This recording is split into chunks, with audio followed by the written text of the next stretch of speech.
अब एक बहुत ही इंपॉर्टेंट टॉपिक आता है, इसको थोड़ा ध्यान से समझना। कुंडली के अंदर जितने भी जो 9 ग्रह हैं, नवग्रह, 9 प्लैनेट्स, इनमें कुछ ग्रहों को हम बेनिफिक या शुभ मानकर चलते हैं और कुछ ग्रहों को मेलिफिक या अशुभ मानकर चलते हैं। अब शुभ और अशुभ का भी 2 तरीके से क्लासिफिकेशन है, वर्गीकरण है। एक होता है नैसर्गिक शुभ ग्रह, जिसे हम नेचुरल बेनिफिक बोलते हैं, और एक होता है फंक्शनल शुभ ग्रह, जिन्हें हम वर्किंग बेनिफिक बोलते हैं। फंक्शनल जो शुभ और अशुभ ग्रह हैं, उनकी बात हम करेंगे बाद में। जो ग्रह नेचुरली अशुभ है वो फंक्शनल शुभ हो सकता है, जो नेचुरली शुभ है वो फंक्शनली अशुभ हो सकता है। तो फंक्शनल बेनिफिक और फंक्शनल मेलिफिक वो डिपेंड करता है किसी भी नेटिव की लग्न पर। तो वो अभी मैं बात नहीं कर रहा हूं, उसको आप मिक्स भी ना हो, डाउट में भी ना है। अभी आप जो मैं बता रहा हूं वो बता रहा हूं। नेचुरली कोई भी ग्रह या नेचुरली कोई भी प्लैनेट कब शुभ होता, कौन सा प्लैनेट शुभ होता है और कौन सा प्लैनेट अशुभ होता है, हम नेचुरल की बात कर रहे हैं, नैसर्गिक, जैसे एक्चुअल जो उसकी नेचर है उसकी बात कर रहे हैं। तो आपके टोटल 9 ग्रह हैं, उनमें 2 ग्रह नेचुरल बेनिफिक है, अनकंडीशनल बेनिफिक है, हमेशा बेनिफिक होंगे। एक तो जुपिटर या गुरु, और दूसरा होगा आपका शुक्र और वीनस। ये देवताओं के गुरु हैं, ये राक्षसों के गुरु हैं। इन दोनों ग्रहों को हमेशा शुभ ग्रह माना गया है। हर कंडीशन में ये दोनों ग्रह नेचुरल मतलब नैसर्गिक रूप से शुभ ग्रह ही होंगे। तो शुभ ग्रह आपसे पूछा जाए नैसर्गिक, तो वो जुपिटर और वीनस है, या गुरु और आपका शुक्र है। याद रखने का तरीका, देवताओं का गुरु, ये राक्षसों का गुरु, ये दोनों बेनिफिक होते हैं या शुभ ग्रह होते हैं। अब हम बात करेंगे मेलिफिक, अशुभ या मेलिफिक ग्रहों की, और नैसर्गिक की बात कर रहा हूं मैं, इस पर जोर दे रहा हूं, नेचुरल मेलिफिक। इनमें सबसे पहले आता है सूर्य। तो सूर्य को जनरली मेलिफिक या अशुभ की बजाय क्रूर ग्रह माना जाता है। ये पूरी तरह अशुभ नहीं होता, मगर ये जो भी काम करता है बड़ी क्रूरता के साथ करता है, बुरा नहीं करता। अशुभ तो होते हैं जो बुरा करते हैं, मगर ये जो भी करेगा शुभ सन सूर्य, वो क्रूरता से करेगा। तो इसके लिए बहुत लोग अशुभ की जगह क्रूर वर्ड यूज करते हैं। तो सन क्रूर ग्रह है एक्चुअली। बाकी मंगल, मार्स, सैटर्न, शनि, राहु और केतु, ये चारों अशुभ ग्रह माने गए हैं। बहुत लोग केतु को भी अशुभ नहीं मानते, और मैं उसको यहाँ पर अशुभ ग्रह मानकर ही चल रहा हूं। राहु केतु दोनों अशुभ होते हैं, और मंगल और सैटर्न, मार्स एंड सैटर्न दोनों अशुभ ग्रह हैं। तो आपके 5 नैसर्गिक अशुभ अशुभ ग्रह मैंने बता दिया आपको। सूर्य को भी अशुभ कैटेगरी में ही डाला गया है, क्रूर है मगर वो फिर भी अशुभ कैटेगरी में ही आता है, शुभ तो नहीं होता। तो सूर्य एक क्रूर ग्रह, बाकी मार्स और सैटर्न अशुभ है ही, राहु अशुभ है ही, मेलिफिक, और केतु भी अशुभ ग्रह है। ये कुछ कुछ इसके सिग्निफिकेशन ऐसे होते हैं जो थोड़ा बेटर है, मगर फिर भी अशुभ ग्रह है। अब आ जाता है 2 ग्रह हमने छोड़ दिए यहाँ पर, और उन्हीं के बारे में इस वीडियो पर आप मैं सबसे पूरा फोकस रखूंगा, क्योंकि मैंने देखा है जो एस्ट्रोलॉजी में बहुत आगे तक चले जाते हैं उन्हें भी ये कंसेप्ट क्लियर नहीं होता। तो मैं आज आपको एक क्लियर करूंगा, आप इसे ध्यान से देखें वीडियो को। मरकरी और मून मतलब बुध और चंद्रमा, ये इनके लिए हम डायरेक्टली ये नहीं कह सकते। आपसे पूछा जाए कि चंद्रमा कैसा ग्रह है, तो आप ये नहीं बता सकते कि ये शुभ ग्रह है या अशुभ ग्रह है। इसी तरीके से मरकरी कैसा ग्रह है, तो आप डायरेक्ट कभी नहीं कह सकते कि ये शुभ ग्रह है या अशुभ ग्रह है। दोनों को शुभ और अशुभ डिक्लेयर कंडीशन के हिसाब से हमको करना पड़ेगा, इसलिए इन्हें कंडीशनल मेलिफिक या कंडीशनल बेनिफिक बोलेंगे। कुंडली में इनके प्लेसमेंट के बेसिस पर आपको डिसाइड करना पड़ेगा ये कब शुभ ग्रह होंगे, कब अशुभ ग्रह होंगे। तो ध्यान रखेंगे, मून मीन्स चंद्रमा और मरकरी मीन्स बुध अलग अलग एक कुंडली में शुभ हो सकते हैं, तो ये दोनों दूसरी कुंडली में अशुभ भी हो सकते हैं। तो हर एक पर्सन की कुंडली में मरकरी और मून अलग अलग तरीके से बिहेव करेंगे। इनके लिए हम एक बात नहीं बोल सकते कि मून शुभ ग्रह है या अशुभ ग्रह है, इसी तरीके से मरकरी शुभ ग्रह है या अशुभ ग्रह है। तो अब इनको हम किस तरीके से डिसाइड करेंगे, ध्यान से देखें। सबसे पहले मैं मरकरी की बात बताऊंगा, इसे नोट कर लें हमेशा के लिए। जो मैं बता रहा हूं वो 100% कंप्लीट कंसेप्ट है। मरकरी जिसके साथ है वैसा बिहेव करेगा। एक सिंपल सेंटेंस आप याद रख सकते हैं। मरकरी जिसके साथ है वैसा बिहेव करेगा, और ये अकेला है तो शुभ ग्रह है। कुंडली के अंदर यदि मरकरी किसी भी भाव में अकेला बैठ गया है, मरकरी या बुध को आपने किसी भाव में अकेला बिठा दिया, इसके साथ कोई भी नहीं बैठा हुआ है। पहला रूल आप नोट कर लो है, Mercury sitting alone in any house act as a benefic, या बुध किसी भी भाव के अंदर अकेला जब बैठा हो तो वो शुभ ग्रह होगा, नैसर्गिक रूप से नेचुरल बेनिफिक होगा। अब जब ये अकेला जनरली होता ही नहीं है, आगे हम आपको बताएंगे कि मरकरी बहुत कम केसेस में अकेला होता है, ज्यादातर केसेस में सूर्य के पास होता है, उसके साथ साथ ही चलता है। तो जब भी मरकरी यदि सूर्य या किसी भी अशुभ ग्रह के साथ हो, मरकरी एक अशुभ ग्रह के साथ आ गया, मार्स के साथ आ गया मरकरी, या आपने कहीं किसी की कुंडली में सूर्य के साथ बैठा हुआ है, मरकरी किसी की कुंडली में शनि के साथ बैठा हुआ है, सन भी बैठा हुआ है, यदि अशुभ ग्रहों के साथ बैठा है तो इसको नैसर्गिक अशुभ ग्रह कहेंगे, नेचुरली मैलिफिक ग्रह मानकर चलेंगे। अशुभ ग्रहों के साथ बैठा है तो अशुभ, मगर ये केवल शुभ ग्रह के साथ बैठा हुआ है, केवल शुभ ग्रह के साथ बैठा है। कि मरकरी केवल वीनस के साथ आकर बैठ गया शुभ ग्रह के साथ, या मरकरी किसी की कुंडली में जुपिटर के साथ आकर बैठ गया, तब इसे हम शुभ ग्रह कहेंगे। मतलब इस पर संगत का असर पड़ेगा, सिंपल ये याद करना है। किसकी कंपनी है उसके हिसाब से बिहेव करेगा। अकेला है तो कोई भी कंपनी नहीं है तो इससे गुड पर्सन, राजकुमार है, प्रिंस है, मगर इसको खराब लोगों के साथ बिठा दिया तो प्रिंस भड़क जाएगा, खराब लोगों के साथ चल देगा, एम आ जाएगा, उसके तरीके से बिहेव करने लगेगा। और इनको साधु संत और अच्छे लोगों के साथ बिठा दिया तो प्रिंस उसी तरीके का बन जाएगा। तो मरकरी आपका प्लेनेटरी, उसका 9 प्लैनेट्स का प्रिंस है, और ये उस तरीके से बिहेव करेगा। यदि अकेला बैठा है तो ये अच्छा है, अशुभ ग्रहों के साथ बैठा है तो अशुभ हो जाएगा, शुभ ग्रहों के साथ बैठा है तो शुभ हो जाएगा। अब मेरे पास एक क्वेश्चन आया था बड़ा इंपॉर्टेंट, जो मैं आपको बता देता हूँ। एक ही कुंडली के एक ही भाव में वो शुभ और अशुभ दोनों ग्रह हैं, यदि तब कैसा बिहेव करेगा। तो ये थोड़ा कॉम्प्लेक्स क्वेश्चन है, मैं फिर भी आंसर देता हूं आपको। अब आप देखिए, जो मरकरी हर एक प्लेनेट की डिग्री होती है, आप स्टार्टिंग में मैं आपको शुरू से सिखा रहा हूं, तो डिग्री की मैंने बात नहीं की थी, जो जानते हैं उन्हें तो पता ही है, हर एक प्लेनेट की डिग्री होती है। तो मरकरी की डिग्री देखिए, वो डिग्री में किसके ज्यादा क्लोज है। यदि वो अशुभ ग्रह के ज्यादा क्लोज है तो अशुभ की तरह बिहेव करेगा, और शुभ ग्रह के ज्यादा क्लोज है, नजदीक है, तो वो शुभ ग्रह की तरह बिहेव करेगा। हालांकि न ही वो पूरी तरह शुभ होगा और न ही पूरी तरह अशुभ होगा, दोनों का असर उस पर थोड़ा थोड़ा होगा। तो एक तरीके से हम उसको न्यूट्रल मानकर चलेंगे, असर दोनों का ही होगा यदि एक भाव के अंदर एक शुभ, अशुभ और मरकरी बैठे हुए हैं।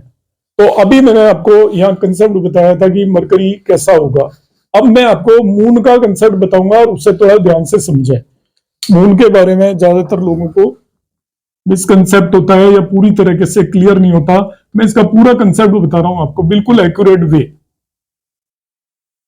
एक है रफली आपको देखना है, कोई डिग्री वगैरह नहीं लगानी, कुछ भी नहीं लगाना, और आपको चंद्रमा देखना है कि कैसा है कुंडली के अंदर, किसी का शुभ ग्रह है या अशुभ ग्रह है। तो उसके लिए हम क्या करेंगे, एक मैं आपको एक लगा के बताऊंगा कि आप डिग्री लगा के बिल्कुल एक्यूरेटली किस तरीके से देखेंगे।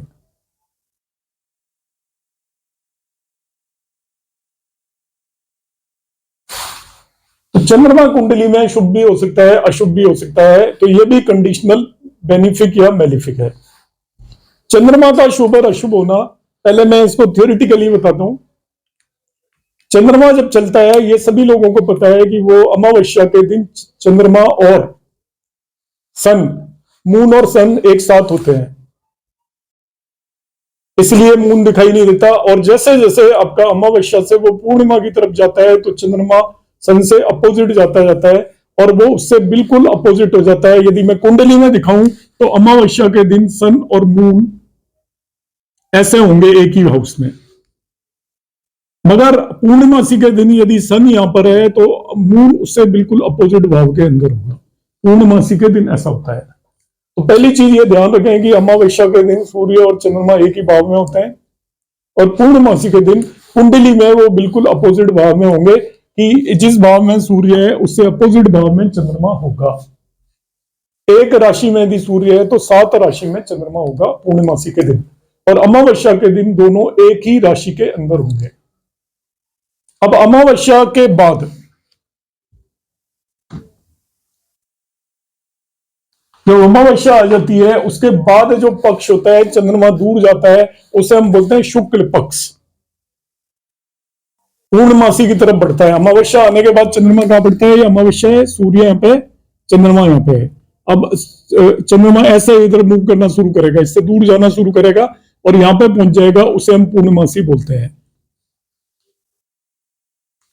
इसको हम बोलते हैं शुक्ल पक्ष या ब्राइट हाफ।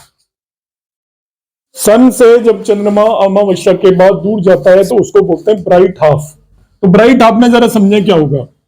यहां तक तो चंद्रमा की लाइट बहुत कम होगी क्योंकि ये पहले से ही बिल्कुल डार्क था, इसके बाद लाइट बढ़ती जाएगी, और जब ये अष्टमी आ जाती है, आफ्टर 8th डे अष्टमी, इसकी लाइट काफी बढ़ जाती है। और अष्टमी से पहले इसको हम शुक्ल पक्ष में अशुभ मानते हैं, और अष्टमी के बाद इसको हम शुभ मानना शुरू कर देते हैं। जब लाइट देगा तब शुभ है, और लाइट नहीं देगा तो अशुभ है। ये मैं आपको थ्योरेटिकल कंसेप्ट समझा रहा हूं, दूसरा तरीका बाद में बता दूंगा। अब ये पूर्णमासी होगी। अब पूर्णमासी के बाद फिर चंद्रमा सूर्य की तरफ घूमना शुरू कर देगा ऐसे। अब ये इसकी पूरी लाइट है, फुल लाइट। जैसे जैसे सूर्य की तरफ जाएगा इसकी लाइट कम होती जाएगी, कम होती जाएगी, और ये फिर अष्टमी के आसपास हाफ हो जाएगा। अब ये जो चल रहा है इसको हम बोलते हैं कृष्ण पक्ष या कृष्ण पक्ष या डार्क हाफ। जब वो पूर्णमासी के बाद सूर्य की तरफ आता है तो इसको हम डार्क हाफ बोलते हैं। तो कृष्ण पक्ष में जब चंद्रमा चलता है तो वो जब शुरू में शुरू करता है मोशन, तब तो पूरी तरह ब्राइट होता है, धीरे धीरे वो उसकी ब्राइटनेस कम हो जाती है, यहाँ पे अर्धचंद्र हो जाता है अष्टमी को। तो यहां तक तो इसे शुभ माना जाता है, मगर उसके बाद अष्टमी के बाद इसे अशुभ माना जाता है क्योंकि ये डार्क हो गया, और अमावस्या पे तो पूरी तरह डार्क हो जाता है।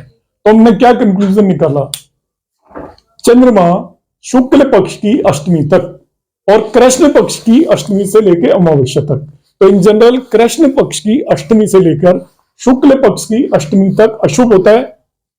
शुक्ल पक्ष की अष्टमी से लेकर कृष्ण पक्ष की अष्टमी तक शुभ माना जाता है। ये तो है इसका बेसिक कंसेप्ट। शुभ का मतलब जो वो लाइट ठीक ठाक दे रहा है, आधी से ज्यादा चंद्रमा लाइट दे रहा है तो वो शुभ है, और जब आधे से कम वो दिखाई दे रहा है तो वो अशुभ है। अब कुंडली में हम किस तरीके से डिसाइड करेंगे इसको?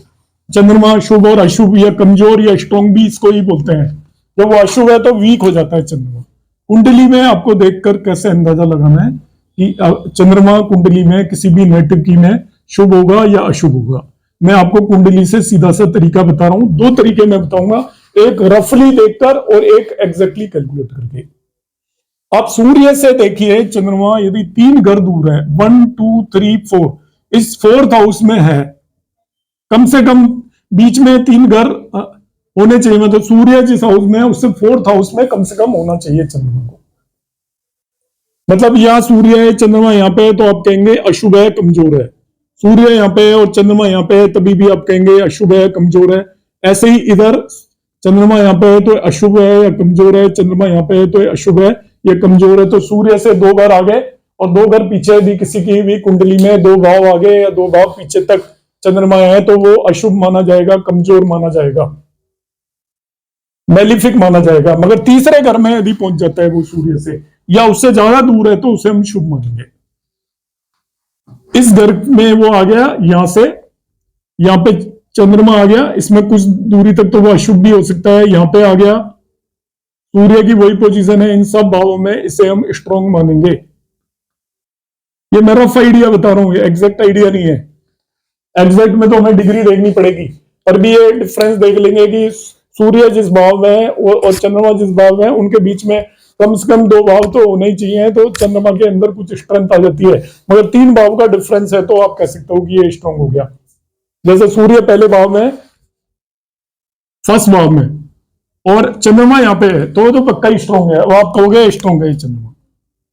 सूर्य से 5वें भाव में चला गया, 6ठे में चला गया, 7वें में, 8वें में, 9वें में या 10वें भाव के अंदर है चंद्रमा, 10वें में उतना स्ट्रोंग नहीं होगा। इन 4-5 भावों में तो पक्का ही स्ट्रोंग है। सूर्य से 5वें, 6ठे, 7वें, 8वें, 9वें, 10वें और चौथे में भी वो स्ट्रोंग हो सकता है और वीक भी हो सकता है। हमें डिग्रियों का डिफरेंस देखना पड़ेगा, क्योंकि एक ही भाव के अंदर बहुत 30 डिग्री तक कहीं भी हो सकता है। ये तो एक रफ आइडिया है कि आपको चंद्रमा देखना है। तो देखिए, दो चीज तो बड़ी क्लियर है। सूर्य यदि चंद्रमा सूर्य से 5वें, 6ठे, 7वें, 8वें, 9वें भाव में तो स्ट्रोंग होगा। दूसरे, तीसरे, 11वें और 12वें भाव में या उसी भाव में है तो वीक होगा। 5-5 भाव तो आपके क्लियर ही हो गए। और ये चौथे और 10वें भाव के अंदर वो स्ट्रोंग या वीक कुछ भी हो सकता है। तो वहां पे कंफ्यूजन की स्थिति है, बाकी जगह कोई भी कंफ्यूजन की स्थिति नहीं होनी चाहिए। अब मैं डिग्री से सीधा फॉर्मूला बता देता हूं। जब आपको डिग्रीज पता चल जाएंगी तो आपको पता चल जाएगा सूर्य की डिग्री और चंद्रमा की डिग्रियों में 96 डिग्री से ज्यादा का डिफरेंस हो। सूर्य की डिग्री देख लीजिए कितनी है, उसके साइन को डिग्रीज में कन्वर्ट करके जिन्हें आइडिया है वो पता चल जाएगा।